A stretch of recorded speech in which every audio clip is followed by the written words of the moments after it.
Mentang-mentang bapak yang cari duit. Sombongnya bukan main sama istrinya. Istrinya salah dikit aja udah main bentak-bentak. Mentang-mentang kita yang cari duit. Coba kalau anak perempuan kita, adik perempuan kita dibentak-bentak begitu sama suaminya, kita dengar, kita lihat enak nggak? Mau nggak kita? Kalau nggak mau jangan bentak-bentak istri. Istri itu kan ada orang tuanya, ada saudaranya. Emangnya dia keluar dari batu? Sombongnya bukan main bapak-bapak. Sombong saya sering dengar. Dibentak-bentak, bahkan ditampar. Salah dikit aja tampar. Duit bentarannya aja habis. Nah tentu aja habis. Ngasihnya segitu, nggak berubah-berubah. Sedangkan keadaan harga pada naik semua. Listrik naik, air naik, telepon naik, belum sayur-sayuran, makanan naik. Masa cuma segitu doang nggak berubah? Emangnya dia mau cabut pakai rambut bayarnya? Ya ilah bapak.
Anugerah keselamatan, belum menerima anugerah penebusan dosa dari Tuhan. Tetapi kalau orang minta tolong, mereka tidak menolak. Ini teguran buat kita malam ini, orang-orang Kristen, orang yang sudah mendapat anugerah pengampunan dosa dari Tuhan, orang yang sudah mendapat anugerah keselamatan dari Tuhan. Tetapi kenapa kalau orang sering minta pertolongan kepada kita, kita sering menolaknya? Mari masing-masing dalam hati mintalah ampun sama Tuhan. Tuhan, ampunilah saya atas teguranmu ini. Saya sering menolak bila orang minta pertolongan kepada saya. Mintalah ampun, saudara. Jangan jadi Kristen luarnya saja. Berapa banyak orang lumpuh di sekitar kita. Lumpuh kebahagiaannya banyak betul. Mereka pada ketakutan, mengalami persoalan hidup. Mereka pada kekurangan. Mereka pada sakit dan sebagainya. Kenapa kita sering menolak orang, saudara? Kita cuma bisa nyanyi doang.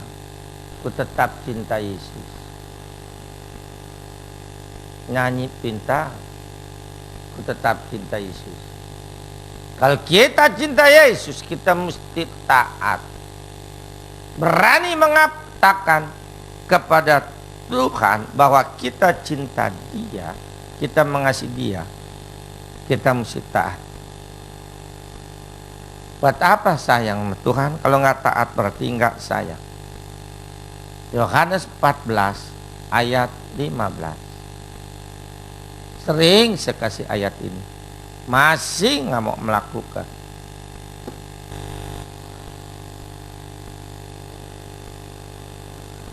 Yohanes 14 ayat 15. Demikian firman Tuhan. Yesus menjanjikan penghibur. Jikalau kamu mengasihi aku, kamu akan menuruti segala perintahku. Lihat saudara, kalau kita sayang Tuhan, kita mesti nurut akan firman. Tuhan pun suruh mengasihi sesamamu manusia, nggak mau. Itu salib. Dilihatin aja tiap minggu, tiap hari Kamis. Jangan liatin aja, itu ada artinya, itu salib. Yang ke atas itu hukum pertama, mengasihi Tuhan Yesus. Yang melintang itu hukum kedua, mengasihi sesama manusia. Lukas 10 ayat 27. Lukas 10 ayat 27. Jawab orang itu, kasihilah Tuhan Allahmu dengan segenap hatimu dan dengan segenap jiwamu dan dengan segenap kekuatanmu dan dengan segenap akal budimu, dan kasihilah sesamamu manusia seperti dirimu sendiri. Perintah Tuhan mengasihi sesama manusia, nggak mau. Orang Kristen ada nggak nyanyian? Ratakan tanah yang bergelombang, timbunlah tanah yang berlobang, sambil begini-begini. Mengapain ngangon bebek? Ya saudara, orang Kristen cuman luarnya dua, mulutnya aja. Itu meratakan tanah yang bergelombang, timbullah tanah yang berlobang. Artinya yang kurang kita tambahkan. Kita hidup seperti roda sedang berputar, kadang-kadang di atas, kadang-kadang di bawah. Kebetulan kita di atas, nah salurkan dong kepada orang susah. Air mengalir dari atas ke bawah, tuh mengalir. Kalau air dari bawah ke atas, nyemprot. Mari saudara, kenapa kita tidak mau alirkan? Kenapa kita nggak mau nolong? Banyak orang susah. Cuma nyanyinya dua. Ya saudara, kita, harta kita, apa yang kita punya, kita mati nggak dibawa, nggak dibawa. Kita datang dalam keadaan nggak bawa apa-apa, keluar dari rahim ibu, berangkat pun nggak bawa harta kita. Belum pernah saya lihat orang kaya mati, pabriknya ikut berangkat, nggak ada. Melihat ayatnya, pabrik berangkat ke atas, ada ayatnya loh. Mari, Pengkhotbah 5 ayat 14, tuh ayat pabrik naik ke atas.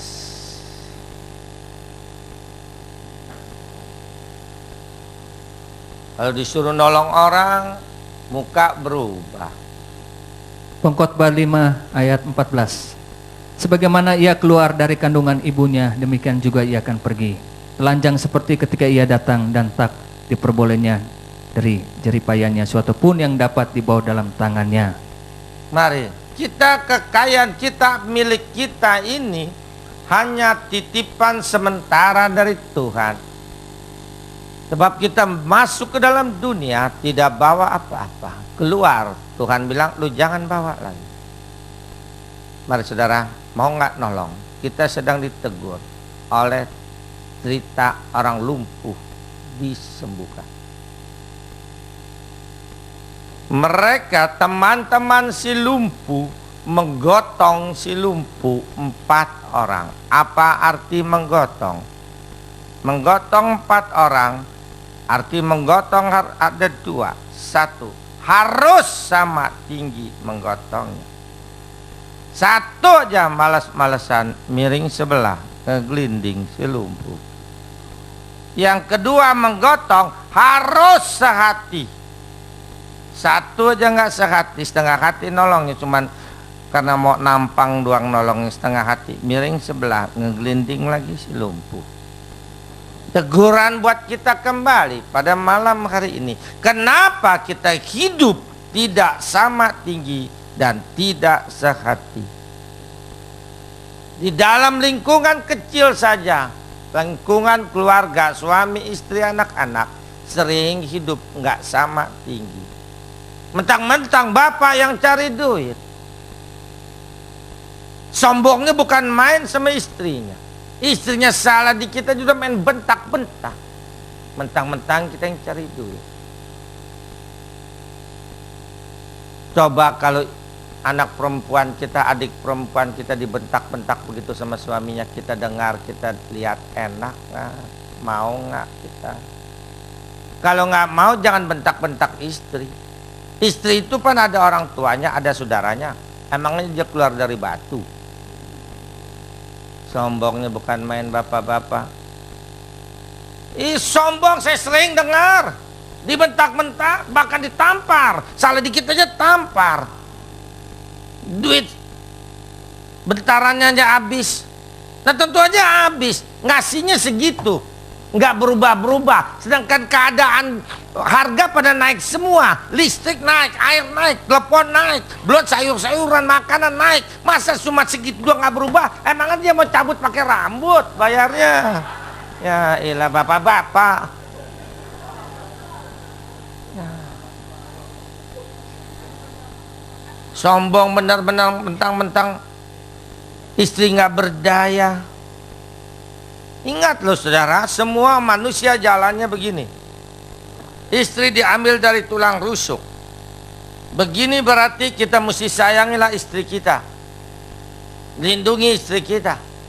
Nah kalau kita sering bentak-bentak istri kita sering tampar istri kita, suruh jalannya begini. Oh kesinggung. Sebetulnya saudara, kunci keberhasilan, makin kita sayang istri, makin kita diberkati. Itu kuncinya. Sebab apa? Perempuan, istri, kalau dia lagi doakan suaminya sambil tetesan air mata.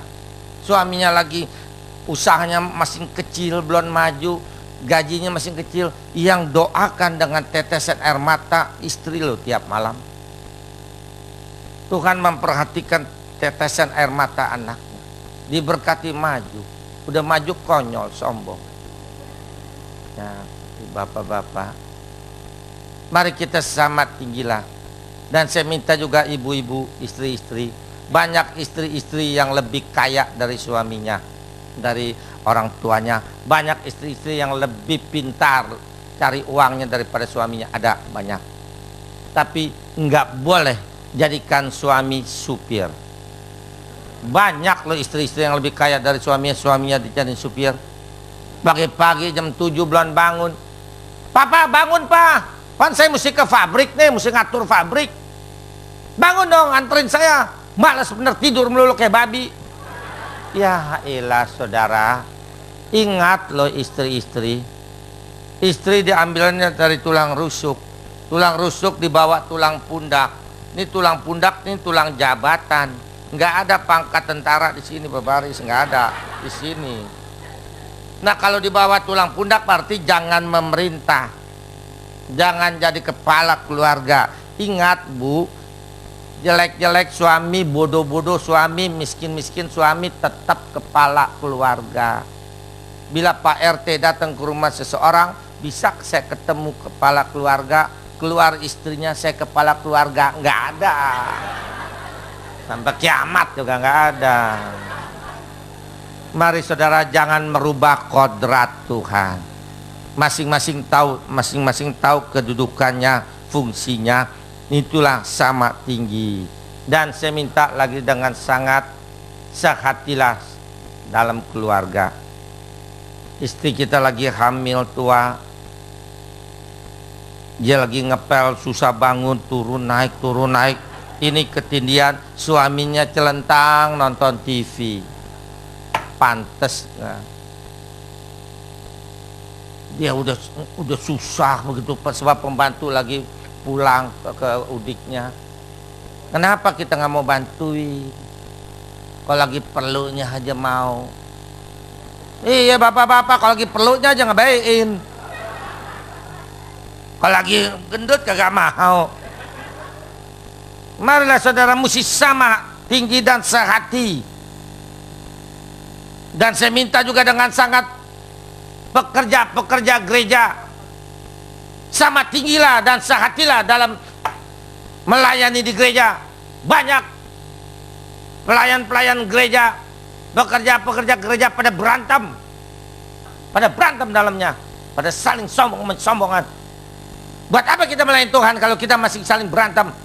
Gue lebih kaya dari lo, gue lebih tua dari lo, gue lebih pengalaman dari lo. Merintah di gereja. Mana mungkin kita bisa diberkati Tuhan? Mana mungkin gereja itu bisa maju? Ya saudara, marilah saudara, kita contoh orang lumpuh disembuhkan. Jangan saudara asal baca Alkitab, wah hebat ya, orang lumpuh dibawa ke Yesus sembuh, cuman begitu doang. Ya sebelum baca Alkitab berdoa dulu. Nanti Roh Kudus ajarin tuh kata demi kata, ayat demi ayat, apa artinya, apa maksudnya. Waduh, enak benar saudara. Enak benar dah. Saya tahu dari mana kalau bukan Tuhan yang ajarin. Di teologi nggak diajarin begitu-begituan, cara khotbah nggak ada. Dari Tuhan. Karunia hikmat dan karunia marifat harus minta. Mereka digotong 4 orang temannya. Sampai di tempat Yesus khotbah banyak sekali orang. Apa artinya? Kenapa Yesus datang ke suatu tempat banyak orang datang? Karena Yesus disayang orang. Sebab apa Yesus disayang orang? Karena Yesus terlebih dulu melayani, terlebih dulu mengasihi, terlebih dulu memberkati, terlebih dulu mengampuni. Makanya dimanapun dia datang, banyak orang datang. Kalau kita orang banyak kumpul, kita datang bubar. Si sombong datang, si pelit datang, si pembual datang, yuk bubar, bubar, bubar. Mau lihat ayatnya? Kalau supaya kita disayang orang, supaya kita dihormatin orang, ayatnya ada. Matius 7 ayat 12. Matius 7 ayat 12, firman Tuhan. Maka kamu tidak membiarkannya lagi berbuat Apa tuh? Tuh salah, tuh kamar mertua tuh. Matius 7 ayat 12.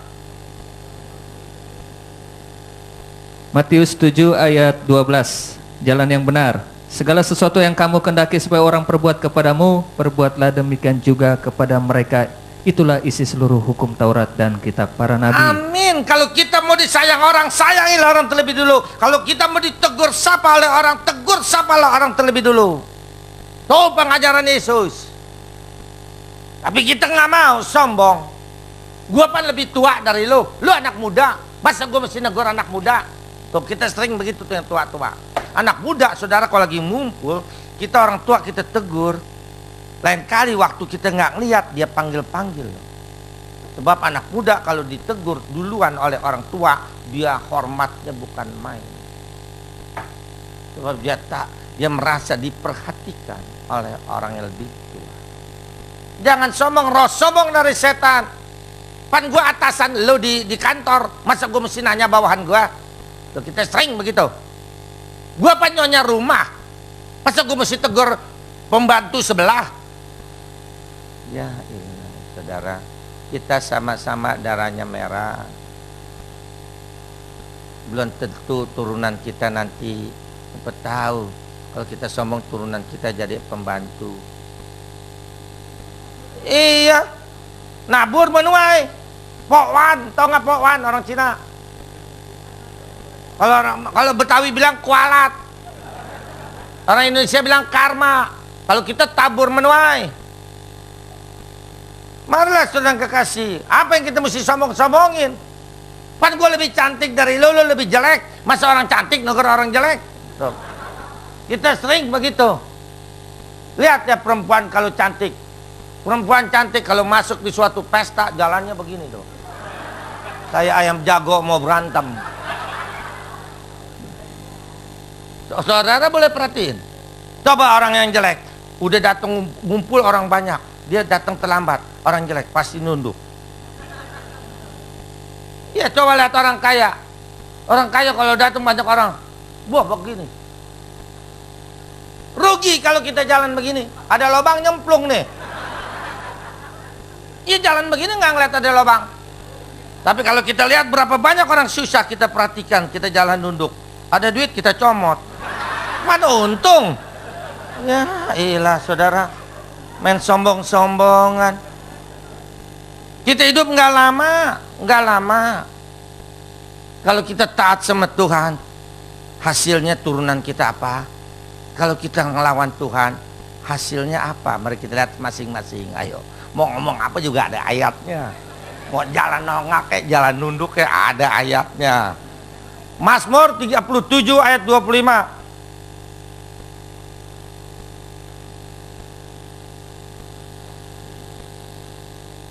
Mazmur 37 ayat 25. Firman Tuhan, Mazmur 37 ayat 25. Dahulu aku muda, sekarang telah menjadi tua, tetapi tidak pernah kulihat orang benar ditinggalkan atau anak cucunya meminta-minta roti. Amin. Lihat saudara, tidak pernah kau lihat orang benar ditinggalkan. Orang benar itu orang Kristen yang taat sama Tuhan, karena Kristen sudah dibenarkan oleh Tuhan. Tidak pernah ditinggalkan artinya sakit nggak lama-lama, bangkrut nggak lama-lama, dapat persoalan hidup, beban hidup nggak lama-lama terlepas, dan anak cucunya nggak pernah minta-minta. Berarti kekurangan, nggak pernah kekurangan, baik kekurangan uang, baik kekurangan kesehatan, baik kekurangan damai maupun kekurangan keselamatan, tidak pernah. Tapi kalau kita sombong, mau nyembah, sebab roh sombong dari setan, apa hasilnya? Keluaran 20 ayat 3, 4, dan 5.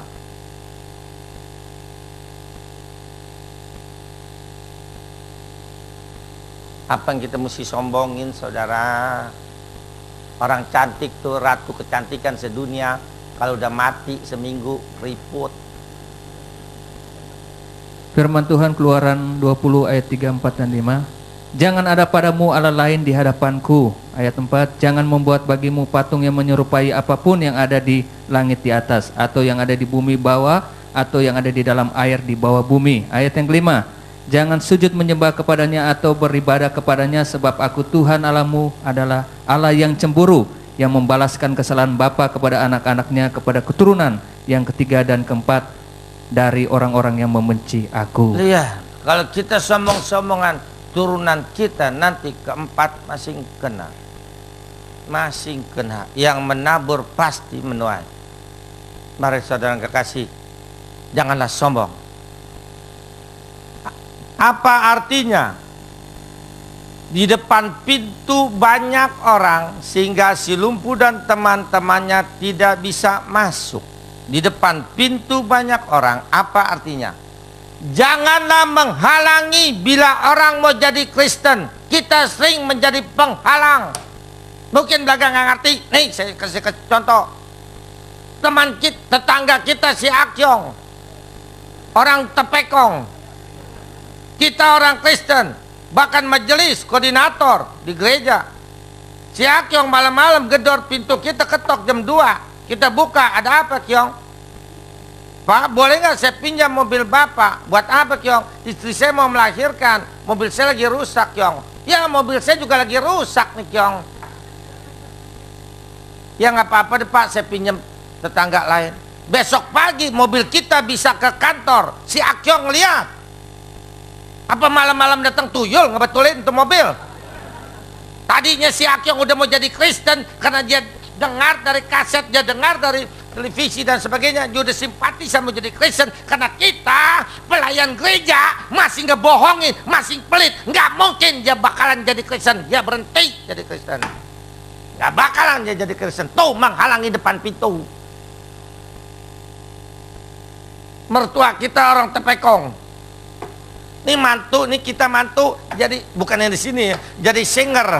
Ntar kesinggung lagi singer di sini. Kita nih mantunya jadi singer. Ya biasa kalau perempuan lebih dari satu dalam satu rumah pasti berantem. Karena si mantu sama si mertua dendam, karena dia tiap hari diomelin sama mertua.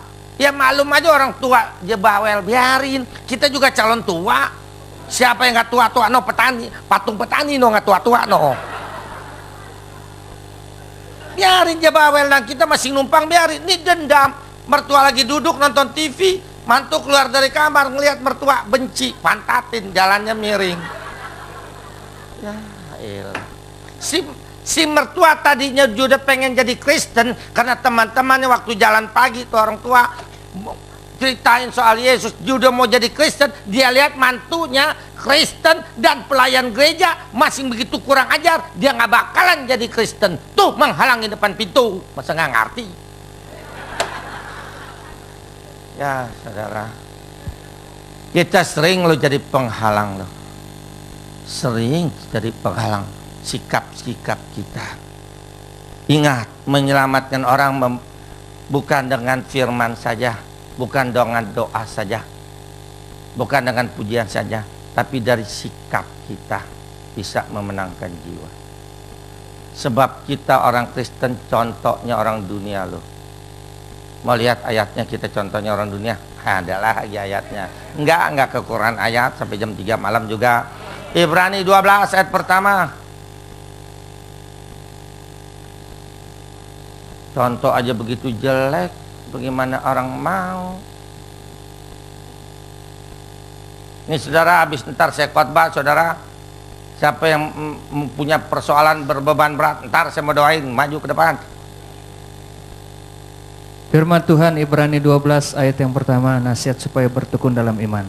Karena kita mempunyai banyak saksi bagaikan awan yang mengelilingi kita, marilah kita menanggalkan semua beban dan dosa yang begitu merintangi kita, dan berlomba dengan tekun dalam perlombaan yang diwajibkan bagi kita.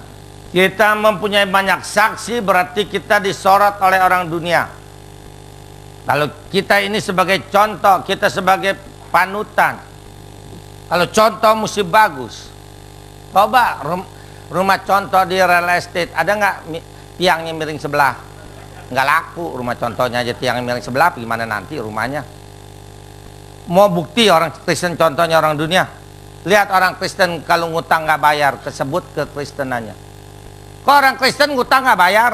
Kenapa orang tepekong, orang Islam ngutang nggak bayar nggak kesebut ketepekongannya? Kok orang tepekong ngutang nggak bayar, nggak ada yang ngomong begitu? Kok orang Islam ngutang nggak bayar, nggak ada yang ngomong begitu? Kenapa orang Kristen ngutang nggak bayar kesebut kekristenannya? Kok orang Kristen ngutang nggak bayar? Karena kita contohnya orang dunia. Nah kalau contoh mesti bagus. Nah kalau kita tidak bagus, tanggalkan semua beban dan dosa, artinya tinggalkan semua sifat-sifat kita yang tidak berkenan, supaya kita menjadi contoh. Oh, orang Kristen baik ya, oh, orang Kristen penuh kasih ya, oh, orang Kristen selalu menolong ya, oh, orang Kristen mau negur duluan ya. Wah, dia nanti ngikut. Seperti begini saudara, kita sebelum menjadi Kristen sama-sama orang dunia dengan mertua kita. Kalau mertua kita lagi marah, kita main marah lagi lebih keras. Terus kita jadi Kristen, Tuhan ubah hati kita sehingga kita dimarahin sama mertua, kita nggak melawan, malah kita melayani dia terus sampai mertua terbingung-bingung. Ini mantu gue dulu galaknya bukan main nih, gue ngomel sekali just 5 kali ngomel. Kok sekarang setelah dia jadi Kristen, gue omelin dia nunduk aja. Ada apa ya di gereja? Diajarin apa sih jadi orang Kristen? Gue pengen datang ke gereja, jadi bertobat. Pohon dikenal karena buahnya. Orang Kristen dikenal karena kasihnya. Lukas 6 ayat 43 sampai 45. Kita mesti jadi contoh hidup. Baru bisa memenangkan jiwa. Firman Tuhan Lukas 6 ayat 43 sampai 46. Pohon dan buahnya. Karena tidak ada pohon yang baik yang menghasilkan buah yang tidak baik, dan juga tidak ada pohon yang tidak baik yang menghasilkan buah yang baik. Ayat 44. Sebab setiap pohon dikenal pada buahnya, karena dari semak duri tidak memetik buah ara, dan dari duri-duri tidak memetik buah anggur. Ayat 45.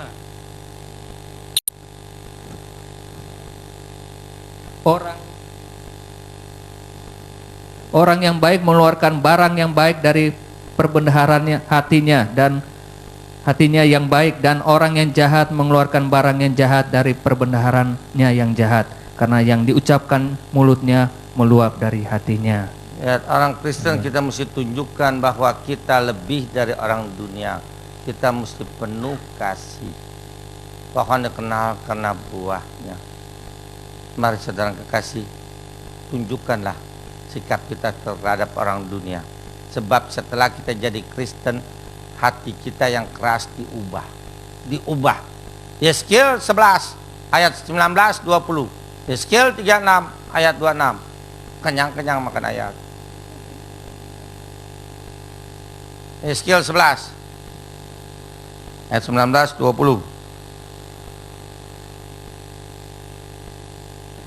Yeskiel 11 ayat 19 sampai 20. Aku akan memberikan mereka hati yang lain dan roh yang baru di dalam batin mereka. Juga aku akan menjauhkan dari tubuh mereka hati yang keras dan memberikan mereka hati yang taat. Ayat 20, supaya mereka hidup menurut segala ketetapanku dan peraturan-peraturanku dengan setia. Maka mereka akan menjadi umatku dan aku akan menjadi Allah mereka. Amin. Singkatnya Yeskiel 36 ayat 26. Singkatnya. Bingung Yeskiel ada di mana? Yeskiel 36 ayat 26. Kamu akan kuberikan hati yang baru dan roh yang baru di dalam batinmu, dan aku akan menjauhkan dari tubuhmu hati yang keras dan kuberikan kepadamu hati yang taat. Amin. Lihat, orang Kristen mesti berubah. Mesti berubah. Marilah, itulah menghalangi depan pintu. Ingat saudara, sebelum Tuhan memberkati seseorang, dia uji dulu kesetiaan kita. Yesus tahu si lumpuh ada di luar, nggak bisa masuk. Dia tahu, tapi dia pengen lihat dulu kesetiaan iman mereka. Dia mau lihat dulu kasihnya ada nggak antara teman-temannya. Elia waktu kelaparan dan kehausan, Tuhan nggak kasih makan dulu, Tuhan suruh jalan dulu ke Sarfat. Sebelum Tuhan memberkati seseorang, dia uji dulu. Kedua, jalan ke surga susah, jalan ke neraka gampang. Mereka mau ketemu Yesus aja begitu susah. Depan pintu banyak orang, dia mesti naikin ke atas. Tapi Tuhan mau lihat, mau nggak bayar harga? Allah saja buat menebus dosa manusia mesti bayar harga dengan nyawanya. Allah bisa menciptakan dunia sekali sabda, jadilah dunia jadi. Tapi Allah tidak bisa dengan bersabda menebus dosa manusia. Dia mesti berubah menjadi manusia Yesus dengan darahnya sendiri, dengan nyawanya sendiri. Dosa baru bisa ditebus. Itu bayar harga. Jika engkau mau mengikuti aku, pikulah salibmu dan bayar harga. Untuk datang ke Tuhan mesti bayar harga. Saya waktu masih kecil, waktu sekolah minggu, ada nyanyian, di dalam dunia ada dua jalan, lebar dan sempit, mana kau pilih? Yang lebar api, yang sempit glory. Ya saya nggak bisa nyanyi aja, suara saya kayak gerobak patah. Masih itu tuh pinter tadi tuh nyanyi, ngomel saya bisa emang. Mari saudara, buat datang ke Tuhan memang banyak rintangan, tapi di balik rintangan itu ada hadiah sedang menanti. Ini contoh buat kita. Kalau kita mau ke gereja, ada rintangan, jangan batal. Banyak orang Kristen, buktinya hari ini, hujan lebih sedikit nggak tuh? Ya, baru aja hujan begitu, nggak mau datang. Kita bangun pagi-pagi hari Minggu mau ke gereja, hujan gerimis. Ya, hujan gerimis. Kenapa nggak mau gedean dikit? Biar gue punya alasan sama pendeta nggak ke gereja hujan. Hujan kecil ngarepin gede. Kenapa waktu hari gajian hujan geledek tetap ke kantor? Ya, moyung tau nggak moyung? Kita sedang ditegur dengan cerita si lumpuh disembuhkan. Mereka depan pintu nggak bisa masuk. Dia karena terlalu sayang sama temannya si lumpuh, dan dia percaya kalau si lumpuh ini ketemu Yesus pasti sembuh. Dia bayar harga, dia angkat itu jakerek ke atas. Berapa susahnya bawa usungan ke atas genteng. Mau nggak saudara kita bayar harga? Ke Tuhan nggak gampang, mesti bayar harga. Tapi saudara, hujan-hujan masih mau datang nih. Tuhan lihat lo satu persatu, Tuhan nggak mau ngutang. Makanya jangan bolos Mau lihat ayatnya? Ayo, mau ngomong apa juga ada ayatnya. 1 Korintus 15 ayat 58. Ayo. Firman Tuhan 1 Korintus 15 ayat 58. Karena itu saudara-saudaraku yang kekasih, berdirilah teguh, jangan goyah, dan giatlah selalu dalam pekerjaan Tuhan. Sebab kamu tahu bahwa dalam persekutuan dengan Tuhan, jeripayamu tidak sia-sia. Amin. Nah, lihat saudara, kalau kita bersekutu nih, jeripaya kita nggak sia-sia, Tuhan bayar. Bukan Tuhan bayar dengan cara ntar pulang ke rumah buka lemari ada duit segepok. Itu mah David Copperfield. Macam-macam Tuhan bayar. Tadinya saudara mau kena kecelakaan nggak jadi. Tadinya saudara mau kena penyakit nggak jadi. Macam-macam Tuhan nggak mau berhutang. Kasih tahu yang nggak datang. Lu kenapa nggak datang? Lu rugi lu nih ayatnya nih. Mari saudara yang kekasih, kita lihat mereka sampai di atas genteng. Apa yang terjadi? Rintangan kedua terjadi. Ya, bagaimana teman kita selumpuh bisa sembuh? Yesus nggak bisa ngelihat karena kealingan genteng. Teman yang satu bilang, bongkar aja nih genteng. Teman yang lain bilang, jangan, ntar lu mesti ganti loh. Begitu ngomongnya. Enggak, kita tuh orang Kristen tuh mau nyumbang aja semua orang, mikirnya 100 kali. Mau kolekte aja mikir-mikir. Ayo bukti. Makanya setiap gereja di depannya ada tukang rokok. Buat apa? Buat tukerin duit kecil. Ngaku, ayo. Ayo, saya telanjangin orang Kristen. Bagaimana mau diberkatin Tuhan, saudara? Buat Tuhan kasih cuma 1.000 kolekte. Buat beli bakmi abun 15.000. Perut aja dikasih 15.000, Tuhan 1.000. Apa perut bisa bela kita? Datang rampok, perut bisa bela? Mentalo, nggak bisa. No dia yang nolong. Perut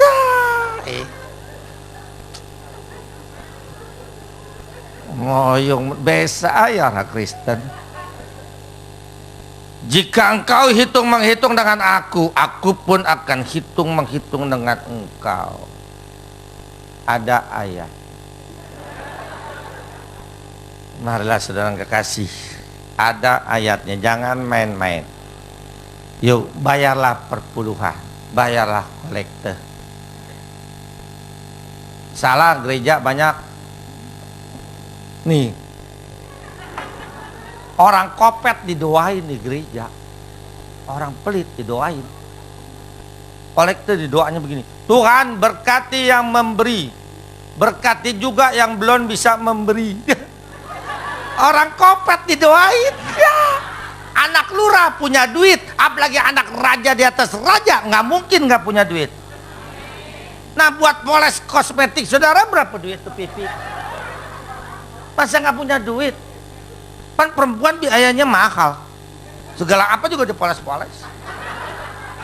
Iya, dari masing kecil sampai nenek-nenek biayanya mahal perempuan. Lihat anak kecil perempuan pakai stocking lah, pakai bandol lah, pakai apa, roknya yang begitu mekar kayak kandang ayam gitu. Coba kalau anak laki botakin aja. Kolektor, aduh, kolektor nggak mau bayar, aduh didoain lagi. Dasar orang Kristen kebayaan ya. Marilah saudara kasih, mulai hari ini berikan apa yang kita punya. Bongkar itu genteng, dia bongkar. Resikonya mesti ganti, dia ganti. Tuhan tidak mau berhutang. Mau lihat Tuhan nggak mau berhutang?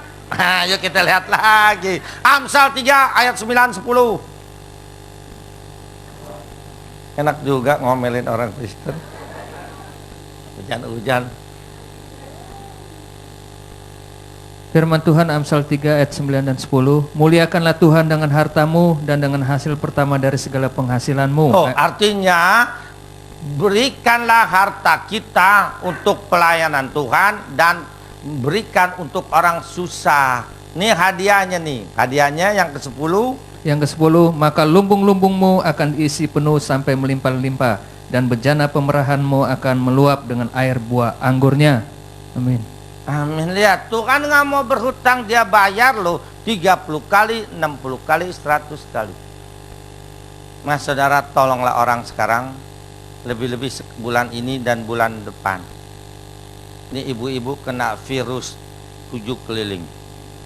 Penyakit baru bukan, penyakit uang pangkal sekolah anaknya. Ini bulan ini, bulan depan. Berikan saudara. Pan duit saudara banyak. Saya dulu peramal saudara. Iya, 25 tahun saya jadi peramal. Saya lihat mata orang, saya tahu yang mana punya duit, yang mana enggak. Saya kalau jadi tukang todong berhasil nih. Yang pusernya bodong mau saya tunjuk nih. Ayo, mau nih. Iya, gampang bener. Makanya saya berani ngomong saudara, tolonglah orang. Saudara punya duit, mampu untuk menolong orang. Kapan lagi kalau bukan sekarang? Kapan lagi? Mari kita lihat ayatnya deh. Ayo, ada lagi. Amsal 3 ayat 27-28. Amsal 3 ayat 27-28. Mari kita lihat, kita baca. Firman Tuhan, anjuran untuk berbuat baik. Ayat 27, janganlah menahan kebaikan daripada orang-orang yang berhak menerimanya. Tuh artinya jangan nggak mau menolong orang. Jangan nggak menolong orang. Tuh artinya. Padahal engkau mampu melakukannya. Tuh, kita punya duit. Kenapa kita nggak mau tolong orang? Saudara kita datang minjam duit buat uang pangkal sekolah anaknya. Kita bilang nggak punya duit, sedangkan tabungan kita banyak. Yesus lihat. Yesus maka tahu. Saudara kita, teman kita bohongin jangan tahu. Tapi Yesus tahu tabungan kita banyak. Nih ayat 28 nih, lebih banyak lagi kita lakukan nih. Coba. Ayat 28, janganlah engkau berkata kepada sesamamu, pergilah dan kembalilah, besok akan kuberi, sedangkan yang diminta ada padamu. Duit ada di lemari, duit. Teman kita minjam duit, saudara kita minjam duit buat uang pangkal sekolah anaknya. Kita bilang besok aja lu kembali, gua kasih. Pan duit ada di dalam, tinggal ngambil. Nah kalau besok udah terlambat pan pendaftaran sekolah, hari ini terakhir. Nah kalau besok duit kita itu nggak laku. Misalnya anaknya mau operasi usus buntu, pan usus buntu harus secepatnya. Kita bilang besok aja lu kembali, besok udah meletus tuh perut. Jahat apa enggak? Kecuali kita nggak punya duit kontan, lu balik lagi ntar 3 jam lagi, gua ambil dulu di bank. Kalau nggak diberkati, ini duit ada di lemari, bilang nggak punya duit, besok aja lu datang. Dia lah, jahatnya bukan main, nggak bakalan dapat berkat, nggak bakalan. Masing-masing kalau kita udah pernah melakukan dulu, masing-masing dalam hati, Tuhan ampunilah teguranmu itu, saya pernah dulu begitu, dan mulai sekarang saya nggak mau lakukan lagi. Wah, saudara diberkati. Duit ada di tas, bilang besok aja kembali. Ya, mau ngomong apa juga diuber-uber sama ayat. Ayat hebat, jangan main-main. Mari kita lihat lagi. Setelah genteng dibongkar, timbul rintangan ketiga. Susah nggak tuh datang kepada Yesus? Mau bertemu Yesus mesti bayar harga. Dari atas ke bawah begitu dalam. Teman-teman si lumpuh ngegerutu. Kita udah capek nih, masih mesti turunin lagi si lumpuh ke bawah. Kalau gitu kita tuang aja ke bawah yuk. Ntar juga ditangkap nih mesti Yesus di bawah. Mereka ngegerutu. Enggak ada yang ngegerutu. Kita tuh orang Kristen kalau melayani Tuhan ngegerutu, marah-marah, uring-uringan. Nih malam minggu nih tim besuk nih, ibu-ibu 5 orang malam minggu suruh besuk jam 7 malam, jalan ngegerutu. Pendeta nggak tahu film bagus. Pan malam minggu nih gua lagi tungguin seminggu sinetron si botak main bola. Apa ini? Bener, malam minggu pan si botak main bola. Nah iya ngaku. Jalan ngegerutu, mendingan jangan besuk, nggak bakalan dapat berkat. Marah-marah disuruhnya. Ibu lagi masak, kecap habis. Anak ibu lagi vakansi, lagi liburan. Si Michael 10 tahun lagi liburan, lagi main PlayStation. Michael, kecap mama habis, beliin di warung. Mama. Pan mereka lagi senang-senang mah, lagi main PlayStation. Ambil duit mamanya, mari. Jalan sambil nendang kursi, gubrak. Sambil banting pintu, gubrak. Mamanya pasti nangis. Michael, kepala mama jadiin kaki, mama ngegedein kamu. Masa baru disuruh beli kecap aja marah-marah begitu sambil mukulin dada, aduh gitu. Padahal ibu-ibu kalau kesel mukulin dada, makanya perempuan lebih banyak TBC-nya. Iya, perempuan kalau marah kan begitu, aduh, makan darah loh, bener kan? Makan darah, makanya perempuan sininya ceglok dikit, digituin mulu. Iya, kita pun kalau bisa dengar Tuhan, kita lagi mau besuk, marah-marah, Tuhan nangis loh. Nyawanya saja. Saudara nonton tuh film, apa tuh filmnya Yesus digebukin, Mason, nonton itu, nonton deh. Kalau nggak saudara nangis dan saudara lebih sayang lagi sama Yesus. Kalau yang udah nggak sayang Yesus, nonton deh film itu deh. Abis tuh diseksa. Saya udah baca dulu dari buku Kain Kafan, Manusia Kain Kafan. Dulu saya pernah baca beberapa tahun yang lalu. Yesus diseksa habis-habisan. Nah inilah saudara, kenapa kita sering ngegerutu dengan Yesus bela kita. Saudara nonton itu, waduh, saudara nangis deh. Belum kita digituin.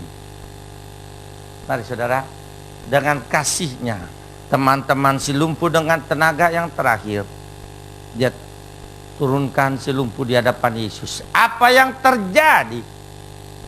Kesatuan mereka yang begitu hebat, iman mereka yang begitu hebat, pengharapan mereka yang begitu hebat, dan kasih mereka yang begitu hebat.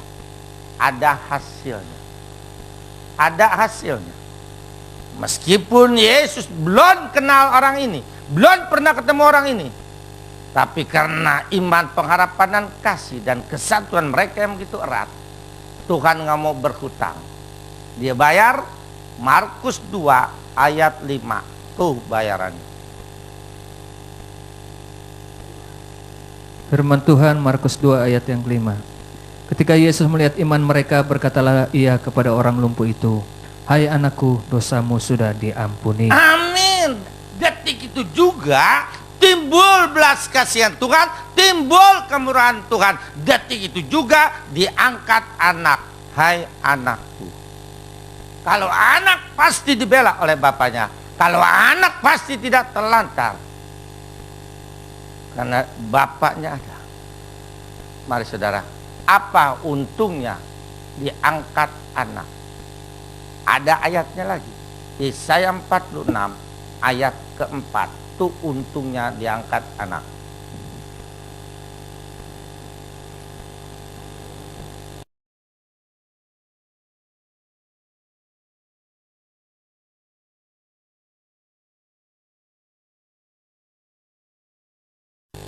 Apa artinya menggendong? Waktu ibu menggendong anak ibu, karena benci apa karena sayang? Karena sayang digendong. Artinya kalau Yesus menggendong kita, berarti dia sangat sayang sama kita. Coba anak lampu merah, anak pasar yang bukan anak ibu. Ibu mau gendong, ciumin gitu.